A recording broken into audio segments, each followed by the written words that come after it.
Here it comes! Boom shakalaka!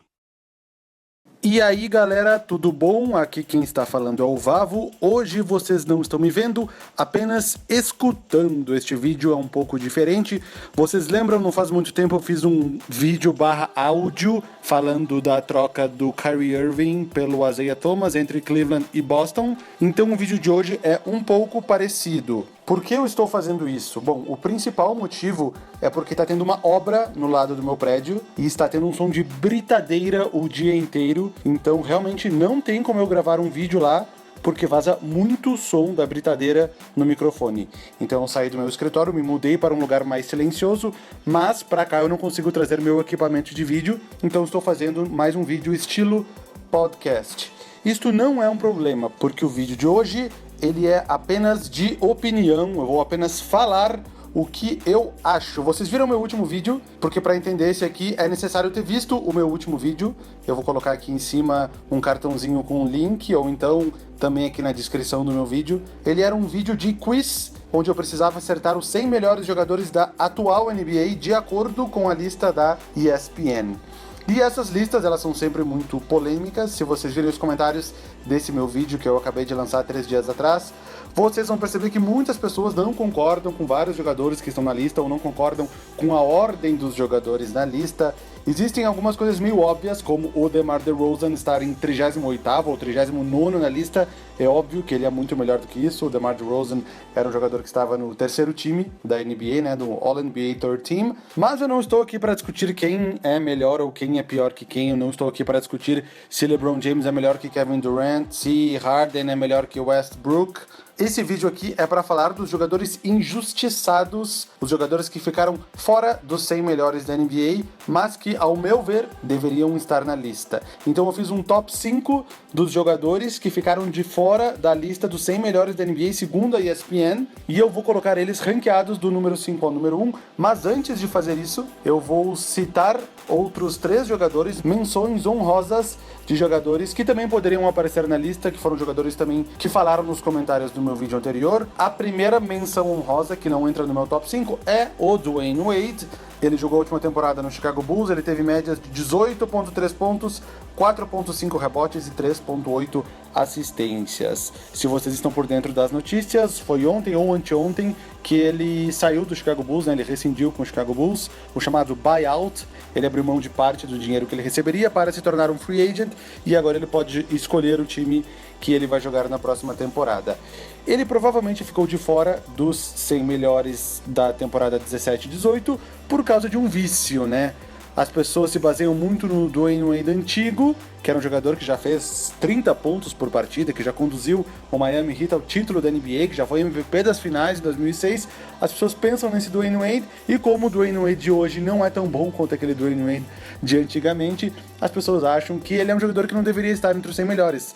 Mas talvez, mesmo ele não sendo o Dwayne Wade de antigamente, ele poderia estar sim entre os 100 melhores da liga, mas não estava. Outra menção honrosa que eu queria citar aqui é o Reggie Jackson, armador do Detroit Pistons. Ele teve na última temporada 14,5 pontos, 5,2 assistências. Não são números muito altos, né? Inclusive bem piores que a temporada anterior dele, que ele teve mais de 18 pontos por partida. Mas ainda assim, o Reggie Jackson é um jogador que eu acredito que a maioria das pessoas fosse colocar entre os 100 melhores jogadores da NBA, né? E minha terceira menção honrosa é o Julius Randle, ala pivô do Los Angeles Lakers, que teve na última temporada 13,2 pontos, 8,6 rebotes, 3,6 assistências. E o Julius Randle, ele é um cara que faz muitos triple-doubles, foram 3 na última temporada, fora os que ele já havia feito anteriormente. E talvez para algumas pessoas o Julius Randle também deveria estar entre os 100 melhores da NBA. Ditas minhas 3 menções honrosas, Dwayne Wade, Reggie Jackson e Julius Randle, agora eu vou para o meu top 5 dos jogadores que eu achei injustiçados por terem ficado de fora da lista dos 100 melhores da ESPN. O número 5 é o Derrick Rose. Não é porque ele já foi MVP que ele é um jogador tão ruim ao ponto de não estar entre os 100 melhores da NBA. Esta é a minha opinião. Na última temporada pelo New York Knicks, ele teve média de 18 pontos por partida, 3.8 rebotes, 4.4 assistências. Inclusive estatísticas muito parecidas com a do Dwayne Wade. Essas não são estatísticas de jogadores que deveriam estar entre os 100 melhores da NBA. Derrick Rose, pra mim, sim, deveria estar entre os 100 melhores da NBA. Ele não é mais o que ele era antigamente? Óbvio que não. Ele vai ser MVP novamente algum dia? Bem provável que não. Ele vai ser talvez um All-Star algum dia novamente? Eu também acho que não. Mas estamos falando de uma lista de 100 jogadores. Então, mesmo nessa decadência, nesse declínio, eu acho que ele ainda é um dos 100 melhores jogadores da NBA. Ficamos curiosos para ver como ele vai se comportar no Cleveland Cavaliers agora, né? Ele vai ser um sexto homem, reserva de Isaiah Thomas, muito provavelmente. Ele assinou um contrato de 1 ano com um salário baixíssimo, mas quem sabe pode ser a reviravolta na carreira de Derrick Rose e quem sabe ano que vem ele volte a figurar na lista dos 100 melhores jogadores da NBA. O quarto maior injustiçado que eu achei é o Elfrid Payton, armador do Orlando Magic. Na última temporada ele teve médias de 12.8 pontos, 4.7 rebotes e 6.5 assistências. Além disso, o Elfrid Payton conseguiu 5 triple-doubles na temporada. As pessoas às vezes não sabem disso. Elfrid Payton não é um jogador que é muito falado, que não aparece muito na mídia, tampouco o Orlando Magic, que é um time que está bem por fora da mídia ultimamente, mas talvez ele seja um dos jogadores mais underrated, né, os subvalorizados. Inclusive, o único jogador do Orlando que apareceu no ranking foi o Aaron Gordon em 68º, né, na posição 68. Eu estou bem certo que o Elfrid Payton é melhor que o Aaron Gordon. Número 3 no meu ranking dos injustiçados, Zach LaVine. Ele acabou de assinar com o Chicago Bulls, ele foi envolvido na troca que levou Jimmy Butler ao Minnesota Timberwolves. Jimmy Butler, que por sinal ficou em 11º lugar neste ranking, e eu acho que ele ficou bem posicionado demais, mas enfim, esse é outro assunto para outro dia. Zach LaVine na última temporada, 18.9 pontos, 46% de aproveitamento nos arremessos e 39% de 3 pontos. Eu acho que os jornalistas da ESPN que fizeram a lista se esqueceram do Zach LaVine, porque na última temporada ele estava machucado na segunda metade, né, depois do All-Star Game, e o Zach LaVine, o nome dele saiu do radar dos jornalistas. Para mim essa é a única explicação, porque o Zach LaVine não estar entre os 100 melhores jogadores da NBA, para mim é um absurdo. Um cara que faz 18.9 pontos e que está em fase crescente na carreira. Ele vai jogar, se não me engano, o 4º ano dele, agora 2017, 2018, e é um jogador que tende apenas a melhorar. Liderando o Chicago Bulls, que tende a ser um dos times mais fracos dessa temporada, é capaz de ele fazer mais de 20, 22, 23, 25 pontos por partida. Então, pra mim, é um absurdo deixar de fora dos 100 melhores da atualidade da NBA o Zach LaVine. O número 2, eu até citei no meu vídeo durante o quiz, é o Dwight Howard. Assim como o Derrick Rose ou o Dwayne Wade, as pessoas às vezes esperam demais dele pelo que ele já foi. O Dwight Howard já foi 3 vezes o melhor jogador defensivo da NBA, já fez mais de 20 pontos por partida, já carregou o Orlando Magic nas costas para as finais da NBA e hoje ele não é o mesmo Dwight Howard. Mas, ainda assim, ele é um pivô que pelo Atlanta Hawks teve 13.5 pontos por partida, 12.5 rebotes e 63% de field goal. Essa temporada ele vai jogar no Charlotte Hornets. Peguem como exemplo o Cody Zeller, também do Charlotte Hornets, que deve ser reserva dele nessa temporada, que teve apenas 10 pontos por partida e 6.5 rebotes, e ele tá em 89º na lista. O Cody Zeller entrou na lista e o Dwight Howard não. Vocês conseguem perceber o que aconteceu, né?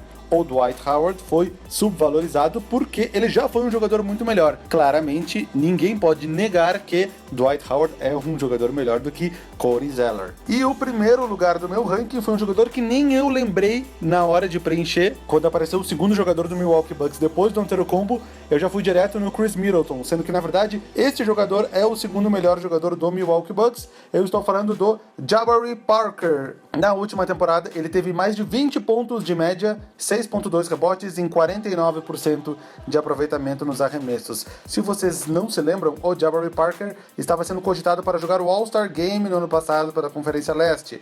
Mas o que eu acho que influenciou foi a mesma coisa do Zach LaVine. O Jabari Parker se machucou no meio da temporada e os jornalistas da ESPN, eu creio que tenham se esquecido dele, assim como eu me esqueci na hora de preencher as lacunas do quiz. Ele não jogou os últimos 30 jogos do Milwaukee Bucks, consequentemente ele também não disputou os playoffs e eu acho que ele saiu do radar das pessoas. O Jabari Parker não estar entre os 100 melhores jogadores da NBA atual é uma das coisas mais absurdas que eu já vi Se ele voltar da lesão jogando bem, jogando o que ele estava jogando, se ele continuar evoluindo, eu creio que, dada a fraqueza da Conferência Leste, é capaz do Jabari Parker já jogar o All-Star Game desse ano. E vocês, o que acham? Algum outro jogador? Eu vou citar aqui alguns outros jogadores que eu levantei que não ficaram entre os 100 melhores.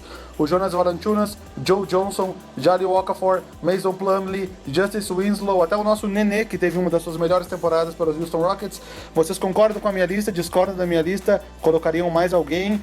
Quem foi o maior absurdo pra vocês que tava nesses 100 melhores jogadores? Pra mim foi o Ginobili, digo aqui de passagem, porque ele no final de carreira certamente é um jogador pior do que todos esses que eu falei. Mais uma vez eu agradeço vocês por terem assistido este vídeo áudio podcast meio inusitado. E eu queria só comentar mais uma coisa aqui no final.